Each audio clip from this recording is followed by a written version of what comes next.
జనగామ పట్టణంలో కోతుల బెడద రోజు రోజుకు పెరిగిపోతుంది అని హంసత్ ఫౌండేషన్ వ్యవస్థాపకులు మహమ్మద్ యాకూబ్ పాషా ఆరోపించారు.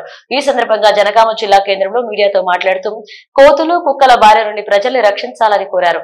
కోతులు కుక్కల బెడదతో తరచూ రోడ్లు ప్రమాదాలు సంభవిస్తున్నాయని, అదేవిధంగా కోతులు ఇళ్లలోకి ప్రవేశించి చిన్నపిల్లలు వృద్ధుల్ని భయభ్రాంతులకు గురి చేస్తున్నాయన్నారు.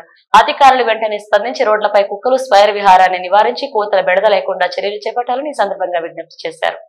జనగామ పట్టణ కేంద్రంలో ఏ వార్డులో చూసినా కోతులతో మరి చాలా ప్రజలు ఇబ్బందికి గురవుతున్నారు.